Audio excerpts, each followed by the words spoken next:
दिखती आँखों और सुनते कानों को मौसम साहिल का सलाम। जी, एक नए व्लॉग के साथ मैं आप लोगों की खिदमत में हाज़िर हूँ और आज के व्लॉग में सियासत डिस्कस होगी, सरकार डिस्कस होगी। इलेक्शन हुए तकरीबन हुए को कोई 8 से 9 दिन गुजर गए हैं। सरकार नहीं बन पा रही और सरकार बनाने की जो तपस्या थी वो 3 से 4 जो है वो पार्टियों के दरमियान थी, जैसे कि पीटीआई और उसके बाद पीएलएमएन और पीपी। तो इस तपस्या को जो है ना बड़ा बदला गया है। बदला कुछ यूँ गया है कि इस तपस्या में जो वफाक की हुकूमत है वो एक गले का तोग बन गई है। अब पाकिस्तान की इकॉनमी कुछ इस तरह से है। अगर पाकिस्तान की इकॉनमी जो है वो बिल्कुल 0 पॉइंट पर खड़ी हुई, महंगाई जो है वो 40 से 45% हो चुकी हुई है। और जो जो पार्टी जो है ये हुकूमत लेती है, जो पार्टी ये हुकूमत लेती है, ये हुकूमत उसके गले का तोग बन जाएगी, उसकी सियासत ठप हो जाएगी। ठीक है, तो इसीलिए बड़े सोच विचार किए जा रहे हैं। सियासत के बादशाह जिसे आसफ अली जरदारी कहा जाता है, और उसके बाद मियां मोहम्मद नवाज शरीफ, और जो है ये बड़े मिलजुल के बड़ी इनकी बैठक हो रही है। ठीक है, और इस बैठक का मेरा ख्याल है कि अब दोनों जो पार्टियां हैं वो इस बैठक से भाग रही हैं और वफाक में हुकूमत बनाने से भाग रही हैं। अब मसला ये आ रहा है कि पीएलएमएन चाहती है वफाक में हुकूमत जो है वो पीटीआई बना ले, और जो पंजाब में हुकूमत है वो हमारी आ जाए। यानी जो मीठा है वो हाफ हाफ बांट लें और जो कड़वा है वो आप खा लें। तो इस कदर कोई सिचुएशन है। पंजाब की हुकूमत जो है वो पीएलएमएन लेना चाह रही है, और जो वफाक की हुकूमत है अब वो दागना चाह रही है जी पीटीआई को। मामलात बड़े संगीन हो चुके हैं और ये मामलात तो अभी चल रहे हैं, और साथ से ऊपर से नया कट्टा खुल गया। नया कुट्टा ये खुला है कि कमिश्नर रावलपिंडी ने एटम बम गिरा दिया। जो एक धांधली नहीं, एक धांधला हुआ था, उसका एटम बम जो है वो कमिश्नर रावलपिंडी ने गिरा दिया। और रावल बकौल उनके कि में हमने जो है वो कौमी असम्बली की कोई 13 से 14 नशिस्तों पे जो है वो धांधली की है, हार को जीत में बदला है। ठीक है, और ये तो अब सदाकत कितनी है ये तो वक्त बताएगा, जब बातें जो हैं या बयान जो हैं वो अदालत में जाएंगे। और पाकिस्तान तहरीक इंसाफ ने ये कमिश्नर रावलपिंडी वाला मामला जो है वो अदालत में चैलेंज कर दिया है। तो अब हुकूमत लेने की और इतनी बड़ी धांधली करने की जो है वो क्या फ़ायदा। पहले हुकूमत लेने के लिए जो है वो इतनी बड़ी तपस्या की गई, इतना बड़ा धांधला रचाया गया।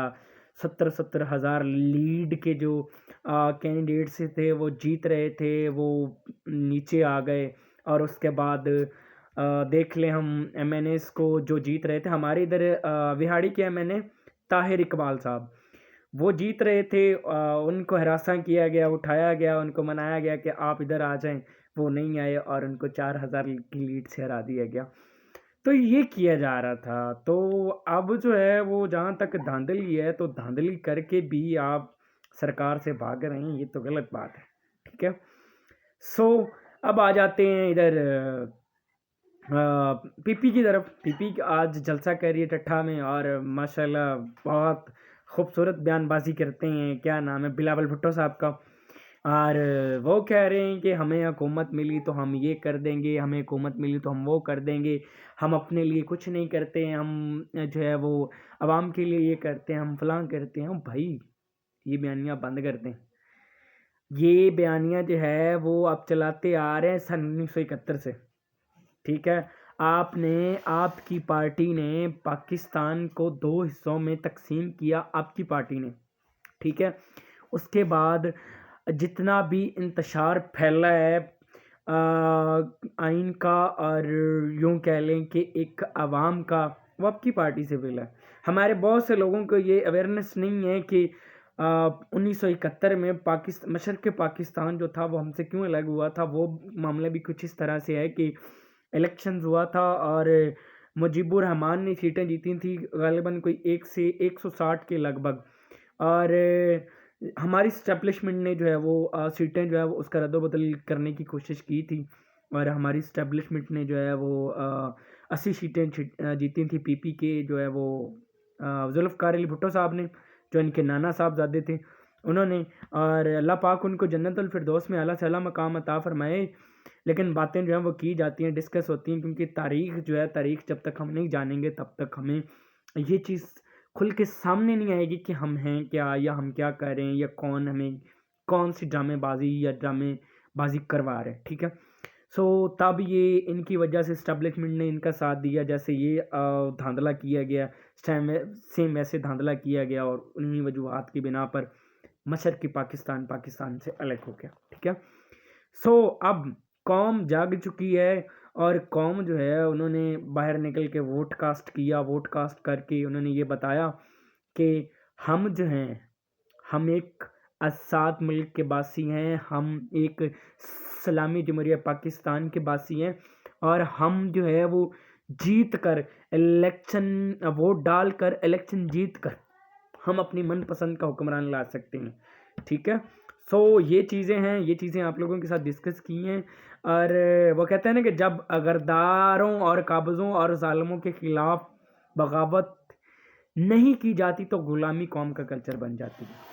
तो जब तक आप इन लोगों के मुकाबले में नहीं उठ खड़े होंगे, जब तक आप इन लोगों के मुकाबले में जो है वो कुछ नहीं कहेंगे, बगावत नहीं करेंगे, तब तक जो मेन चीज़ें हैं वो आप लोगों के सामने नहीं आएंगी।